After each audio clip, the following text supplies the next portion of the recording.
Hello everyone, welcome back to our YouTube channel Radiology in the Nutshell. Today we are going to discuss the topics anode Heal effect and line focus principle. So before starting that, let's study about the X-ray tube. What is X-ray tube? An X-ray tube is a vacuum tube that converts electrical input power into X-rays.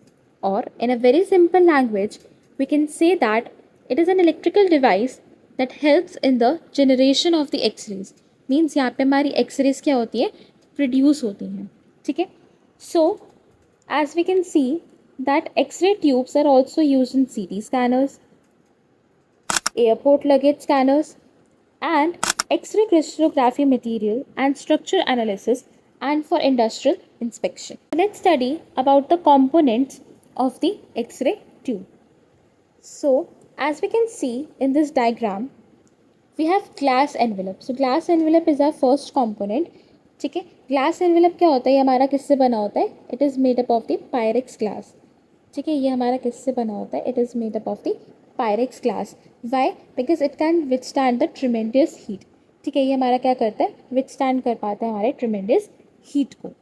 अगर हम बात करें अपने second component की, that is cathode. ठीक है, अब cathode क्या है? Cathode is a negatively charge particle. Cathode क्या होता है? हमारा नेगेटिवली चार्ज पार्टिकल होता है और इसमें हमारे दो पार्ट्स होते हैं. One is your focusing cup and one is your filament. अब जो हमारा फिलामेंट होता है वो हमारा किससे बना होता है? That is made up of tungsten. ठीक है, तो जो हमारा फिलामेंट होता है वो हमारा किससे बना होता है? That is made up of tungsten.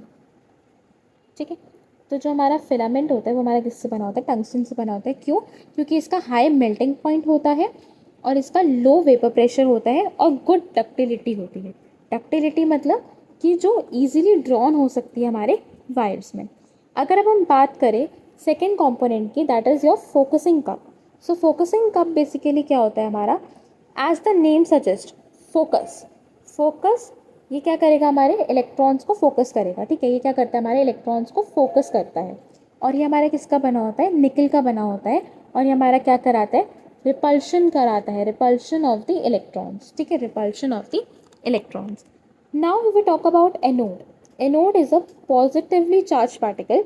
ये हमारा क्या होता है? सारे इलेक्ट्रॉन्स को रिसीव करता है जो कि हमारे फिलामेंट फोकसिंग क्या कहते हैं, फिलामेंट से हमारे निकलते हैं, वो उसको क्या करता है? सारे इलेक्ट्रॉन्स को रिसीव करता है. ठीक है, एनोड में हमारे दो होते हैं, stationary anode and the rotating anode. अगर हम बात करते हैं last, that is your protective housing और द मेटल हाउसिंग. तो ये क्या होता है? हमारा लेड का बना होता है. क्यों? ये हमारा लेड का बना होता है. वाई? क्योंकि ये हमारा ट्यूब लाइफ को इंक्रीज़ करता है और ये हमारा प्रोटेक्ट करता है ट्यूब को कि ट्यूब हमारी डैमेज ना हो. So this is about the x ray tube. Now let's start anode heel effect. Now what is anode heel effect? तो anode heel effect is a phenomenal जो बेसिकली हमारा क्या होता है? जो एक्सरे फोटॉन्स होते हैं जो कि हमारे एक्साइट करते हैं कहाँ पे? कैथोड साइड पे. उनकी एनर्जी वैल्यू ज़्यादा होती है, उनकी एनर्जी एब्जॉर्प्शन जो होती है वो ज़्यादा होती है as compare to the anode side. Anode side पे क्या होती है? एनर्जी वैल्यू कम होती है और एनर्जी एब्जॉर्प्शन क्या होती है? वो हमारी कम होती है. ठीक है, एनर्जी वैल्यू भी कम होगी और एनर्जी एब्जॉर्प्शन भी कम होती है. तो इसीलिए हमेशा कहा जाता है कि जब भी हम एग्जामिनेशन कर रहे होते हैं तो हमेशा यहाँ पे क्या होता है? एनोड हील इफेक्ट में हम हमेशा थिकर पार्ट जो है वो हम कहाँ रखते हैं? कैथोड साइड पे रखते हैं. सो थिकर पार्ट जो होता है वो हमारा कैथोड साइड पे होता है at the end of the x ray tube. ठीक है, और ये उन पार्ट्स को एग्जामिन करने में हेल्प करता है जो अनइक्वल इन डेंसिटीज़ होते हैं एंड अनइक्वल इन लेंथ, जिनकी लेंथ और डेंसिटीज़ क्या होती है? थिकनेस क्या होती है? अनइक्वल होती है. ठीक है, और ये उन पार्ट्स को एग्जामिन करने में हेल्प करता है जैसे कि हमारा थोरेसिक वर्टिब्रे हो गया. ठीक है, ह्यूमरस हो गया, फीमर हो गया, टिबिया एंड फिबुला हो गया, फोराम हो गए.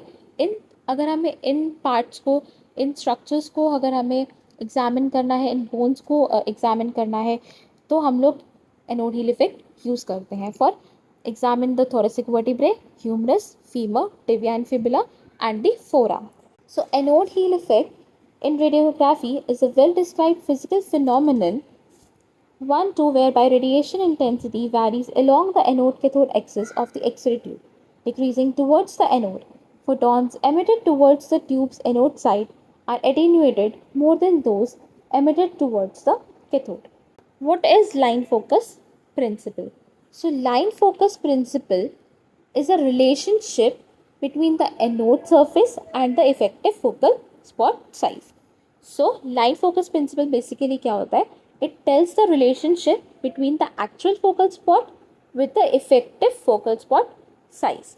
So, before starting this, we should know about that what is effective focal spot and what is the actual focal spot. क्या होता है? As you can see in this diagram, these are the electrons. ठीक है, जो कि हमारे कहाँ से आ रहे हैं? फिलामेंट से आ रहे हैं. अब क्या होता है? ये क्या हो जाता है? ये हमारा होता है फिलामेंट. ठीक है, ये क्या होता है? हमारा फिलामेंट होता है, जहाँ से हमारे सारे इलेक्ट्रॉन्स आते हैं. ठीक है, and this part is your anode. ये क्या होता है? हमारा एनोड होता है. That is your target. ये क्या होता है? हमारा टारगेट होता है. This is anode and this is your target. तो अब क्या होता है? This is your filament and this is your anode target. तो यहाँ से हमारे जो इलेक्ट्रॉन्स हैं वो हमारे कहाँ जाते हैं? हमारे एनोड टारगेट पे जाते हैं. किस पे जाते हैं? हमारे एनोड टारगेट पे इलेक्ट्रॉन्स जाते हैं. तो जो इलेक्ट्रॉन्स एनोड रिसीव करता है उसको हम क्या बोलते हैं? Focal spot. उसे क्या बोलते हैं हम? Focal spot. तो फोकल स्पॉट बेसिकली क्या है? जो इलेक्ट्रॉन्स को फोकस करता है. ठीक है, क्या करता है? इलेक्ट्रॉन्स को फोकस करता है, जो कि टारगेट एनोड रिसीव कर लेते हैं इलेक्ट्रॉन्स को. ठीक है, अब क्या होता है? अगर हम देखें इस डायग्राम में, तो ये जो हमारा एक्चुअल फोकल स्पॉट है that is broad and this effective या फिर एपेरेंट फोकल स्पॉट जो है वो थिन है. क्यों? क्योंकि यहाँ पे हमेशा बोला जाता है कि जो हम एनोड है that is your target, anode target का हमेशा हम एंगल लेते हैं. ठीक है, that is 17 degree to 20 degree हम क्या लेते हैं? इसका एंगल लेते हैं. This is the angle which we take. So this is the anode target angle which we take in this. तो जो हमारा एनोड टारगेट होता है इसमें हम एंगल लेते हैं 17 to 20 डिग्री का. हमेशा हमें यही एंगल लेना होता है. क्यों? क्योंकि हमारा एक्चुअल फोकल स्पॉट जो है वो क्या है? हमारा एक्चुअल फोकल स्पॉट क्या है? हमारा ब्रॉड है. ये एक्चुअल स्पॉट क्या होता है? हमारा ब्रॉड होता है. और अगर यही हम एपेरेंट फोकल स्पॉट की अगर हम बात करते हैं तो ये हमारा क्या होता है? थिन होता है. ये हमारा थिन होता है. तो जो हमारा अपेरेंट फोकल स्पॉट है वो क्या होता है? हमारा थिन होता है. अब एक्चुअल फोकल स्पॉट ब्रॉड है तो इसका एक एडवांटेज है. एडवांटेज क्या होगा? एडवांटेज ये होगा कि इसमें हीट डिसिपेशन जो है वो बहुत ज़्यादा होती है. ठीक है, हीट डिसिपेशन क्या होती है? बहुत ही ज़्यादा होती है. इसमें हीट डिसिपेशन हमारी ज़्यादा होती है. तो इससे क्या होता है? जो हमारा एनोड टारगेट है ये डैमेज नहीं होता. तो इससे हमारी जो ट्यूब लाइफ है वो बढ़ जाती है. जैसे ही ट्यूब लाइफ बढ़ेगी तो हमारी इमेज क्वालिटी भी यहाँ पे बहुत ज़्यादा अच्छी आती है, पेनिट्रेशन पावर बढ़ती है.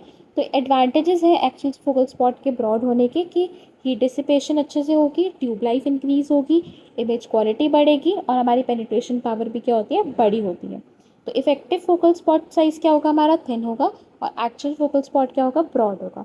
अब मान लो लेट सपोज कि हमने जो एंगल है वो हमने ले लिया 30 to 34 डिग्री. तो क्या होगा? एंगल बहुत ज़्यादा बड़ा ले लिया तो जो हमारा एक्चुअल फोकल स्पॉट है और जो एपेरेंट फोकल स्पॉट है या फिर इफेक्टिव फोकल स्पॉट है वो दोनों क्या हो जाएंगे? हमारे ब्रॉड हो जाएंगे. अब इसका डिसएडवांटेज क्या हो जाएगा? कि भाई ट्यूब लाइफ जो हमारी कम हो जाएगी.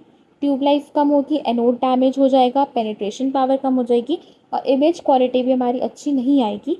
इसीलिए हमेशा बोला जाता है कि जो एक्चुअल फोकल स्पॉट है वो हमारा कैसा होता है? वो हमेशा हमारा ब्रॉड होना चाहिए. तो उससे क्या होगी? हमारी इमेज क्वालिटी जो है वो अच्छी आएगी. तो इसीलिए हमेशा हमें एंगल जो है वो 17 to 20 डिग्री का ही लेना है और इससे क्या होगा? हमारा जो इमेज क्वालिटी है वो अच्छी होगी. So this is line focus principle. So एक बार हम लोग इसको स्लाइड को रीड कर लेते हैं. What is focal spot?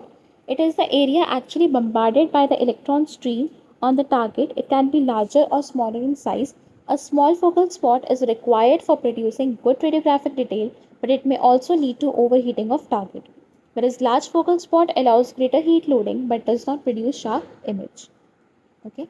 An actual focal spot क्या है? The area of the target material being bombarded by the electrons from the filament.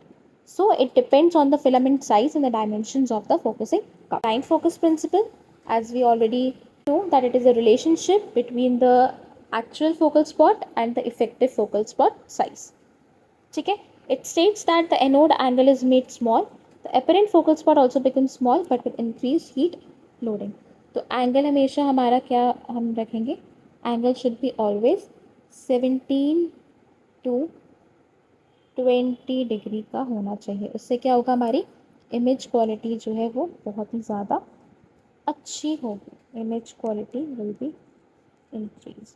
So this is the line focus principle. Thank you everyone.